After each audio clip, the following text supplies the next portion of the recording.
வரக்கூடிய TNPSC எக்ஸாம்ஸ்ல unit 6ல full score நீங்க பண்ணணுமா? என்னென்ன டாபிக்லாம் அதை படிக்கணும் உங்களுக்கு டவுட்டா இருக்கா? அதை பத்தி அந்த வீடியோல பார்க்க போறோம். வெல்கம் டு துளிர் ஐஎஸ். உறக்கத்திலே வருவதல்ல கனவு, உன்னை என்னை உறங்க விடாமல் செய்வதுதான் கனவு. யூனிட் 6 அப்படின்னாலே டிஎன்பிஎஸ்சி படிக்கக்கூடிய மாணவர்களுக்கு ரொம்ப கடினமான ஒரு விஷயமா இருக்கு. ஏன்னா உங்களுக்கு அதுல ப்ராப்பரான சோர்ஸ் கிடையாது. எங்க படிக்கணும், எப்படி படிக்கணும், அதெல்லாம்ன்றது ரொம்ப பாத்தீங்கன்னா கேள்வி பாத்தீங்கன்னா ஸ்டூடெண்ட்ஸ் நிறைய பேர் கொஞ்சம் கேட்டே இருக்காங்களா? அதை பத்தி உங்களுக்கு கிளியரா ஒரு வீடியோ கேட்டிருக்காங்க. அதுதான் இதுல பாக்குறோம். ஃபர்ஸ்ட் என்னன்னா தொல் பழங்கால தமிழகம். நம்ம சிலபஸ்ல ஃபர்ஸ்ட் என்ன இருக்கு? தொல் பழங்கால தமிழகம். ஓகே, இதுல என்னென்னலாம் நம்ம கவர் பண்ணணும்? பழங்கற்கால பண்பாடு. இதுல ஒரு 3 டிவிஷன் இருக்கு. என்ன? கீழ் பழங்கற்கால பண்பாடு, இடை பழங்கற்கால பண்பாடு, மேல் பழங்கற்கால பண்பாடு. இது ரொம்ப முக்கியமான ஏரியா. ஓகேங்களா? இதுல பாத்தீங்கன்னா உங்களுக்கு ரெகுலரா உங்களுக்கு கொஸ்டின்ஸ் கேட்டுட்டே இருக்காங்க. ரெகுலர்ல கொஸ்டின் கேட்டே இருக்காங்க. அதுக்கப்புறம் பாருங்க உங்களுக்கு இடை கற்கால பண்பாடு. நெக்ஸ்ட் பாத்தீங்கன்னா புதிய கற்கால பண்பாடு. அடுத்து இரும்பு காலம், பெருங்கற்காலம். பெரும் கற்காலம். இது முக்கியமான டாபிக். இதுல பாருங்க, இதுல ரொம்ப ரொம்ப முக்கியமான என்னன்னா உங்களுக்கு தமிழகத்தில் பெருங்கற்கால அகழ்வாய்விடங்கள். ஸோ அப்ப இப்ப எங்கெல்லாம் பாத்தீங்கன்னா அகழ்வாராய்ச்சி நடக்குது, ஸோ அதை பத்தி எல்லாம் நம்ம நியூஸ் பேப்பர்ல படிச்சிருக்கோமா? ஸோ கவர்மெண்ட் வெளியிடக்கூடிய உங்களுக்கு நிறைய பாத்தீங்கன்னா உங்களுக்கு டாக்குமெண்ட்ல நிறைய இந்த மாதிரி கண்டெல்லாம் கொடுத்துருக்காங்க. ஓகே, அடுத்து தமிழ்நாட்டில் பெருங்கற்கால நினைவு சின்னங்கள். எங்கெங்கெல்லாம் நினைவு சின்னங்கள் இருக்குது இதெல்லாம் நம்ம பார்க்கணும். அடுத்து பெருங்கற்கால ஈம சின்ன வகைகள், அதனால அங்க இருக்கக்கூடிய வேளாண்மை மற்றும் கால்நடை, இரும்பு கால சமூகமும் அரசியலும், இரும்பு தொழில்நுட்பமும் உலோக கருவிகளும். இது எல்லாமே இந்த டாபிக் குள்ள அடங்கிரும். இது எல்லாமே பெருங்கற்காலம் அப்படின்ற டாபிக் குள்ள அடங்கிரும். ஓகேங்களா?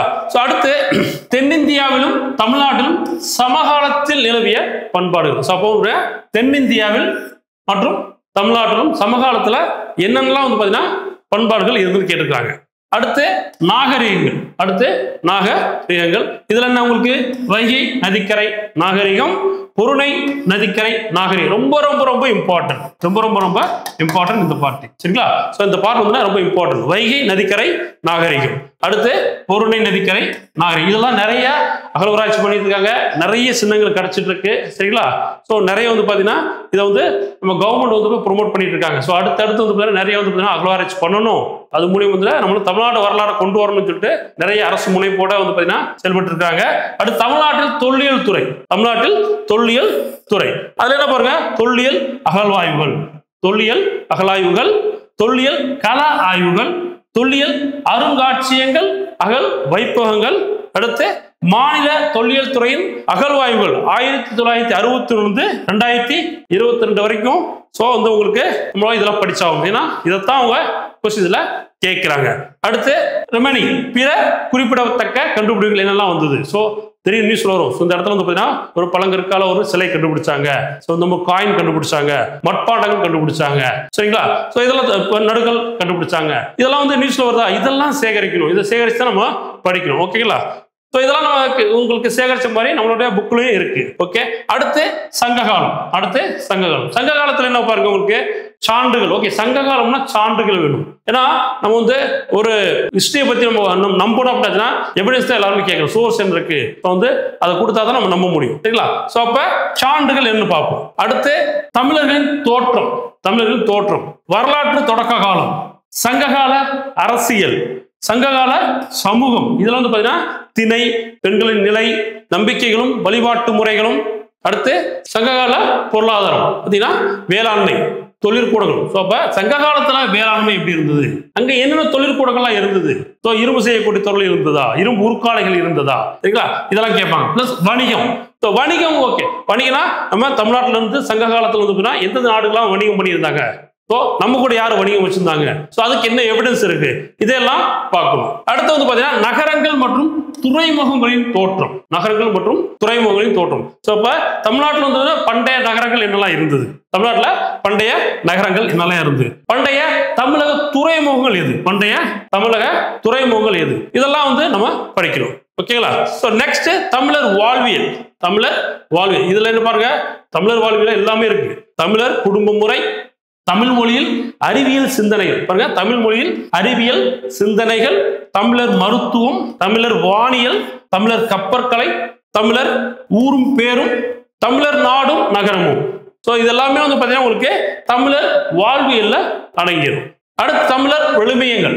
ஸோ இதில் அடுத்து வந்து பார்த்தீங்கன்னா தமிழர் விழுமியங்கள், தமிழர் பண்பாடு, தமிழர் கலைகள். தமிழர் கலைகள்ல என்னெல்லாம் நம்ம பார்க்கணும், தமிழர் கலைகளை என்னெல்லாம் நம்ம பார்க்கணும் வந்து பார்த்தீங்கன்னா உங்களுக்கு கட்டிடக்கலை, சிற்பக்கலை, ஓவியக்கலை, இசைக்கலை, நடனக்கலை, நாட்டுப்புற கலைகள் மற்றும் தமிழர் விளையாட்டுகள் இது எல்லாமே உள்ளடக்கியதான் வந்து பார்த்தீங்கன்னா உங்களுக்கு தமிழர் கலைகள். ஸோ ஒவ்வொரு எக்ஸாம்லையும் தொடர்ந்து தமிழர் கலைகளை பத்தி கொஸ்டின் கேட்கிறாங்க, தமிழர் வாழ்வியல் முறையை பத்தி கொஸ்டின் கேட்கிறாங்க, தமிழர் விழுமியங்களை பத்தி கொஸ்டின் கேட்கிறாங்களா, ஸோ வையக்கரை நாகரிகத்தை பத்தி கொஸ்டின் கேட்கிறாங்க, புறநை நாகரிகத்தை பத்தி கொஸ்டின் கேட்கிறாங்க, தமிழர் அகழ்வாய்வுகளை பத்தி கொஸ்டின் கேட்கிறாங்க. ஓகேங்களா? ஸோ அப்போ இதெல்லாம் நம்ம வந்து கவர் பண்ணணும். அடுத்து தமிழர் திருவிழாக்கள். ஸோ தமிழ்நாட்டில் வந்து பார்த்தீங்கன்னா தமிழர் என்னென்ன திருவிழாக்கள்லாம் கொண்டாடுறாங்க. ஐந்திணை விழாக்கள், இது இயற்கை சார்ந்த விழாக்கள்.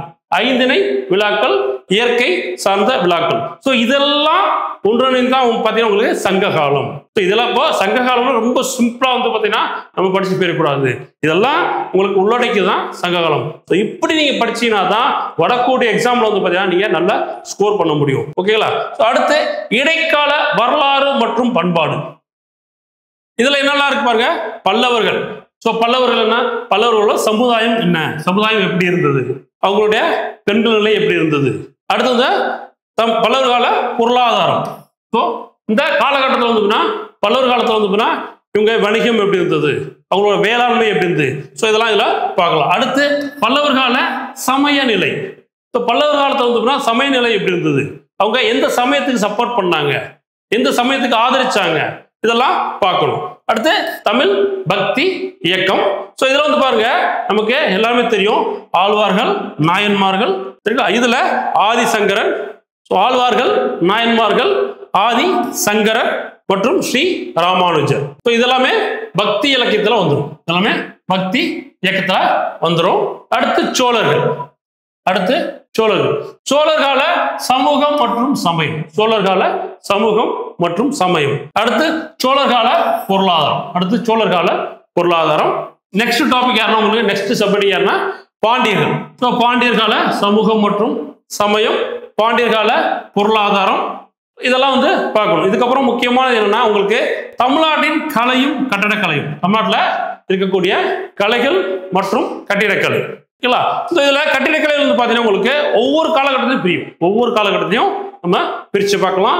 அது என்ன, பல்லவர் கால கட்டடக்கலை, பல்லவர் கால பிற கலைகள், பல்லவர் கால பாண்டியர் கோவில்கள், பல்லவர் காலத்துல பாண்டியர் கோவில்கள் எப்படி இருந்தது. அடுத்து முற்கால பாண்டியரின் பிற கலைகள், early பாண்டியாஸோட வந்து அதர் கல்ச்சர்ஸ். அடுத்து வந்து பாத்தீங்கன்னா பிற்கால பாண்டியரின் கோவில்கள், தென் முற்கால சோழர்கள், அடுத்து பிற்கால சோழர்கள், அதுக்கப்புறம் பாருங்க விஜயநகர காலம், அதுக்கப்புறம் விஜயநகர காலம், அடுத்து நவீன காலம். ஸோ இது எல்லாமே வந்து பாத்தீங்கன்னா உங்களுக்கு உள்ளடக்கி தான் உங்களுக்கு இடைக்கால பண்பாடு. அடுத்து வந்து பாத்தீங்கன்னா உங்களுக்கு இலக்கிய தகவல்கள். ஸோ இதுல உங்களுக்கு முக்கியமா ஒரு ஆர்டரா நமக்கு தேவை. சரிங்களா? ஸோ லிட்ரேச்சர் சோர்ஸ் வந்து பார்த்தீங்கன்னா உங்களுக்கு ஆர்டரா இருந்தால் தான் உங்களால் வந்து பார்த்தீங்கன்னா அதை கரெக்டாக ஞாபகம் வச்சுக்க முடியும், இல்லைன்னா கன்ஃபியூஸ் ஆயிடும். ஓகேங்களா? ஸோ சங்ககால இலக்கியம் ஃபர்ஸ்ட் வந்து ஒரு காலவரிசை, அடுத்து வந்து பார்த்தீங்கன்னா சங்ககால இலக்கியம். அந்த சங்ககால இலக்கியத்தில் வந்து பார்த்தீங்கன்னா முச்சங்கத்தை பற்றி ஒரு தகவல், அடுத்து 14 மேல் கணக்கு நூல்கள், அடுத்து பதினெண் மேல்கிழக்கு நூல்கள். தென் சங்கம் மறுவிய கால இலக்கிய தகவல். சங்க காலம் அதுக்கப்புறம் வந்து பாத்தீங்கன்னா உங்களுக்கு சங்க மறுவிய கால இலக்கிய தகவல்கள். அடுத்து வந்து பாத்தீங்கன்னா உங்களுக்கு இதுல சங்கம் மறுவிய காலத்துல 11 கீழ்கணக்கு நூல்கள் இருக்கு. நெக்ஸ்ட் காப்பிய இலக்கியங்கள். ஸோ காப்பிய இலக்கியங்கள் என்ன உங்களுக்கு பாருங்க, ஐம்பெரும் காப்பியங்கள், ஐஞ்சிறு காப்பியங்கள், ஐம்பெரும் காப்பியங்கள், ஐஞ்சிறு காப்பியங்கள். அடுத்து பல்லவர் கால இலக்கியங்கள். ஸோ பல்லவர் கால இலக்கியங்கள் என்னன்னா உங்களுக்கு வடமொழி இலக்கியங்கள், முக்கியமா வந்து பல்லவர் காலத்துல வந்து உங்களுக்கு வடமொழி இலக்கியங்கள். அடுத்து தமிழ் மொழி இலக்கியங்கள். தமிழ் மொழி இலக்கியங்கள் என்னெல்லாம் இருக்கு?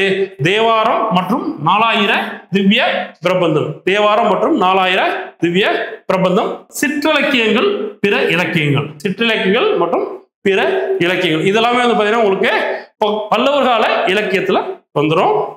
அடுத்து சோழர் கால இலக்கியங்கள், விஜயநகர நாயக்கர் கால இலக்கியங்கள், ஐரோப்பியர் கால இலக்கியங்கள் மற்றும் சாகித்ய அகாதமி விருது பெற்ற நூல்கள். பாருங்க, சாகித்ய அகாதமி விருது பெற்ற நூல்கள். மற்றும் இதுவும் இல்லாம என்னன்னா நவீன கால இலக்கியங்கள். ஸோ நவீன கால இலக்கியங்கள்னா உங்களுக்கு சின்ன காமராஜன், மேத்தா, ஸோ இவங்களை பற்றிலாம் சொல்றதா, இவங்களாம் பாரதிதாசன், பாரதியார், ஸோ இவங்களை பற்றிய இவங்க எழுதின இலக்கியங்கள், இவங்க எழுதிய நூல்கள், இவங்க எழுதிய சிறுகதைகள் இதெல்லாம் படிக்கிறோம். நெக்ஸ்ட் வந்து பார்த்தீங்கன்னா திருக்குறள். சரிங்களா? ஸோ முக்கியமான ஒரு டாபிக் திருக்குறள். முக்கியமான ஒரு டாபிக்னா திருக்குறள். திருக்குறள் வந்து பார்த்தீங்கன்னா உங்களுக்கு ஸோ எப்படி நம்ம ஸ்டார்ட் பண்ணோம் பாருங்கன்னா, ஸோ திருக்குறளோட பெயர் காரணம், திருக்குறள் எதுக்கு பேர் வச்சாங்க அது நீங்க ஃபர்ஸ்ட் பார்க்கணும். அடுத்து அதோட நூல் குறிப்பு என்ன இருக்கு, அதோட நூல் அமைப்பு எப்படி இருக்கு, ஆசிரியர் குறிப்பு என்ன, ஸோ ஒவ்வொருத்துலயும் உங்களுக்கு அடிக்கடி கொஸ்டின் கேட்பாங்க. சரிங்களா? ஸோ அடுத்து திருக்குறளின் உரை, திருக்குறளின் பதிப்பு, திருக்குறளின் மொழிபெயர்ப்பு, திருக்குறளின் சிறப்புகள். அப்ப திருக்குறளோட சிறப்புகள் என்னெல்லாம் இருக்குது, திருக்குறள் வந்து என்ன மொழியெல்லாம் மொழி பெயர்த்திருக்காங்க. ஓகேங்களா? ஸோ அடுத்து திருக்குறள் பற்றிய புகழுரைகள்.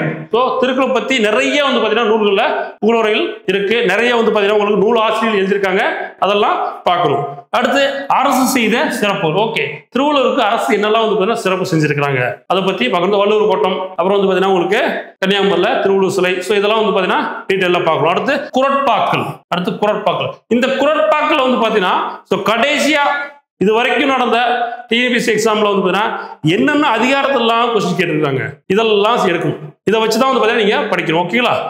இதெல்லாம் கம்பைல் பண்ண மாதிரி தான் நம்மளுடைய புக்கும் இருக்கு. ஓகே, நெக்ஸ்ட் பார்ட் என்னன்னா ஆங்கிலேயருக்கு எதிரான தொடக்க கால கிளர்ச்சிகள். ஓகே, அடுத்து பிரிட்டிஷ் வந்து பார்த்தீங்கன்னா நம்ம இந்தியாவுக்குள்ள வந்துட்டாங்க.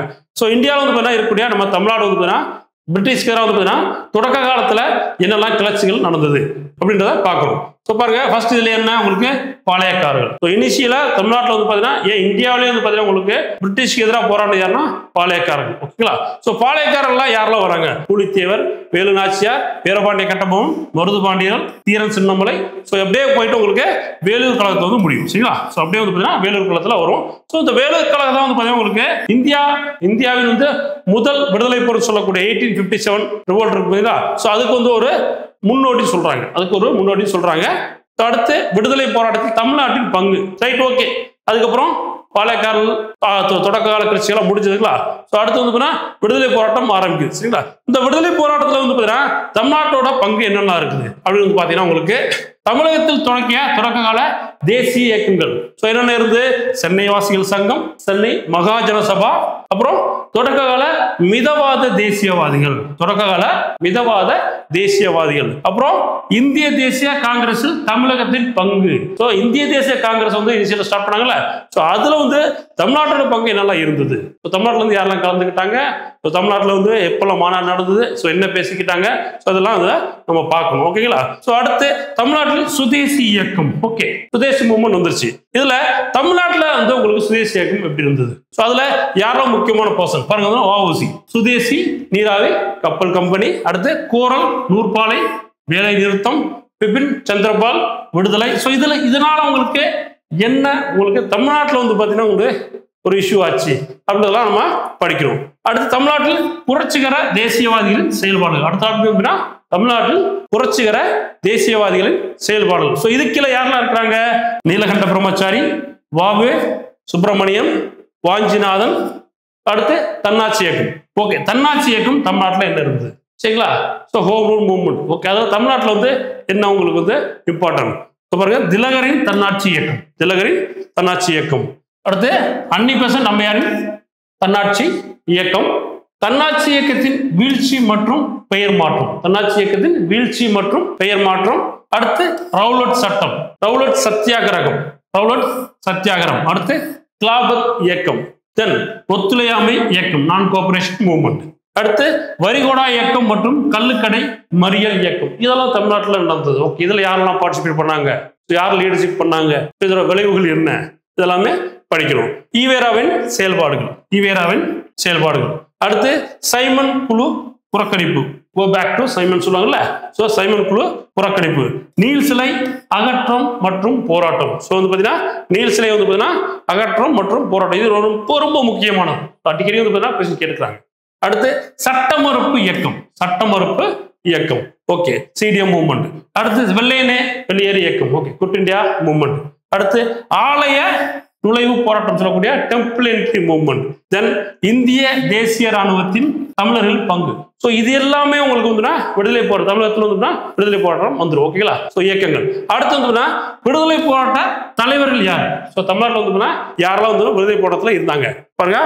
பவு Chidambaranar, Subramaniya Siva, Bharathiyar, Kamarajar, Tiruppur Kumaran, Rajaji, Sathyamurthy, Muthuramalingar, Ve Ramalinganar, J C. Kumarappa, Sakkaraiyar, Salem Vijaya Raghavachariyar, T S S. Rajan, N M R. Subbaraman, Immanuel Seran. So இவங்க எல்லாருமே வந்து பார்த்தீங்கன்னா தமிழ்நாட்டில் வந்து பார்த்தீங்கன்னா விடுதலை போராட்டத்துக்கு பங்கு பெற்றாங்க. சரிங்களா? இவங்க எல்லாருமே தமிழ்நாட்டில் விடுதலை போராட்டத்துக்கு பங்கு பெற்றாங்க. அடுத்து விடுதலை போராட்டத்தில் தமிழகத்தில் பெண்கள் பங்கு. ஸோ விடுதலை போராட்டத்தில் வந்து பார்த்தீங்கன்னா யாரெல்லாம் பார்ட்டிசிபேட் பண்றாங்கன்றது பார்த்தோம். இதெல்லாம் ரொம்ப முக்கியமான யாருன்னா பெண்கள் பங்கு. ஸோ பெண்கள் யாரெல்லாம் வந்து பார்த்தீங்கன்னா உங்களுக்கு ஃப்ரீடம் மூவ்மெண்ட்ல கலந்துக்கிட்டாங்க தமிழ்நாட்டில் பார்த்தீங்கன்னா முத்துலட்சுமி அம்மையார். ஃபர்ஸ்ட் வந்து யாருன்னா முத்துலட்சுமி அம்மையார், அன்னி பெசன்ட் அம்மையார், அசலாம்பிகை அம்மையார், பத்மாசினி அம்மையார். முக்கியமான பத்மாசினி அம்மையார். இவங்களை பத்தி நிறைய உங்களுக்கு வெளியில எங்கேயுமே கண்டென்ட் கிடைக்காது. அடுத்து வைமு கோதை நாயகி, கே.பி. ஜானகி அம்மாள், மூவலூர் ராமாமிர்தம் அம்மையார். ஸோ இவங்களோட தேர்தலாக இருக்கக்கூடிய திட்டத்துக்கு இப்போ புதுமை பெண் திட்டம் வச்சிருக்காங்க. ஸோ அடுத்து அஞ்சலை அம்மாள், தர்மாம்பாள். அடுத்து அஞ்சலை அம்மாள், தர்மாம்பாள், அம்புஜத்தம்மாள், ருக்மிணி லட்சுமிபதி. முக்கியமானவங்க ருக்மிணி லட்சுமிபதி, நீலாம்பிகை அம்மையார், கேப்டன் லட்சுமி சேகல். இவங்க ரொம்ப ரொம்ப முக்கியம். அடுத்து தில்லையாடி வள்ளியம்மாய் பாருங்களா, உங்களுக்கு காந்தி வந்து தன்னோட தங்கைன்னு சொன்னவங்க தில்லையாடி வள்ளியம்மை. அடுத்து Mayakkal, Meena Krishnasamy, Sornammal, Sornathammal, Lakshmi Ammal, Leelavathi, K P. Sundarambal, Ammu Swaminathan, S R. Kannambal, Nagamaiyar, Krishnabai. So இவ்வளோ பேர் இருக்காங்க, இவ்வளோ பேர் இருக்காங்க.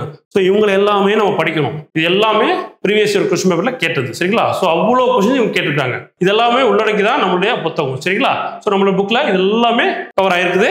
ஸோ நம்ம புக்கோட இண்டெக்ஸ் தான் இது. அடுத்து உங்களுக்கு டாபிக் என்னன்னா 19ஆம் மற்றும் 20ஆம் நூற்றாண்டில் சமூக சீர்திருத்த இயக்கங்கள். ஸோ இதுல எந்தெந்த சீர்திருத்த இயக்கங்கள்லாம் பங்கு பெற்றது பார்த்தீங்கன்னா உங்களுக்கு தமிழ் மறுமலர்ச்சி இயக்கம், தமிழ் மறுமலர்ச்சி இயக்கம், திருவிக்கா, மறைமலையடிகள், பரிதிமார் கலைஞர், பாரதிதாசன். அடுத்து தமிழிசை இயக்கம், தமிழிசை இயக்கம், சீர்திருத்த இயக்கம், வைகுந்த சுவாமிகள், வள்ளலார், அயோத்திதாச பண்டிதர். அடுத்து வந்து பார்த்தீங்கன்னா உங்களுக்கு தொழிலாளர் இயக்கங்கள், மா சிங்காரவேலர், பே வரதராஜுலு. அடுத்து பொது உடைமை இயக்கம், பா ஜீவானந்தம். அடுத்து பெண்கள் இயக்கங்கள், அடுத்து மொழி போராட்டம், அடுத்து எல்லை போராட்டங்கள், பெண்கள் இயக்கங்கள், மொழி போராட்டம், அடுத்து எல்லை போராட்டங்கள், தென் மாப்போசி, மார்சல் நேசமணி. அதுக்கப்புறம் வந்து பார்த்தீங்கன்னா தமிழ்நாடு பெயர் மாற்ற போராட்டம் மற்றும் சங்கரலிங்கனார் மற்றும் சங்கரலிங்கனார். ஸோ இதெல்லாமே வந்து பார்த்தீங்கன்னா அடங்கும் இந்த டாபிக்ல இதெல்லாமே கவர் ஆகுது. தென் அடுத்து பார்த்தீங்கன்னா உங்களுக்கு தமிழகத்தில் சமூக அரசியல் இயக்கங்களின் எழுச்சி, தமிழகத்தில் சமூக அரசியல் இயக்கங்களின் எழுச்சி ரொம்ப ரொம்ப முக்கியமானது. தமிழக அரசியல் வரலாறு. ஸோ தமிழகத்தில் வந்து பார்த்தீங்கன்னா உங்களுக்கு அரசியல் வரலாறு எப்படி இருந்தது. அடுத்து சென்னை மாகாணத்தில் சமூக நீதி, நீதி கட்சி, நீதி கட்சியின் பங்களிப்பு, நீதி கட்சி வீழ்ச்சிக்கான காரணங்கள் என்ன, நீதி கட்சி தலைவர் யாரு பாருங்க, சி நடேசனார், டி.எம். நாயர், தியாகராயர். அடுத்து வந்து பார்த்தீங்கன்னா உங்களுக்கு இரட்டை மலை சீனிவாசன், மயிலை சின்னத்தம்பி ராஜா. ஸோ இவங்களாம் ரொம்ப ரொம்ப முக்கியமான பர்சனாலிட்டி. சரிங்களா? உங்களுக்கு இவங்க இல்லாத கொஸ்டின் பேப்பர் இருக்காது. ஏதோ ஒரு விஷயத்துல இவங்க சம்பந்தப்பட்ட கொஸ்டின் வந்துட்டே இருக்கும். சரிங்களா? அடுத்து சுயமரியாதை இயக்கம், சுயமரியாதை இயக்கத்தின் தோற்றம், சுயமரியாதை இயக்கத்தின் தோற்றம். அடுத்தது பார்த்தீங்கன்னா உங்களுக்கு சுயமரியாதை இயக்கத்தின் நோக்கங்கள் என்ன, அடுத்து சுயமரியாதை இயக்க மாநாடுகள். ஸோ எங்கெல்லாம் மாநாடு நடந்தது, இதுல முக்கியமா பார்த்தீங்கன்னா சேலம் மாநாடு, இதுல முக்கியமா சேலம் மாநாடு.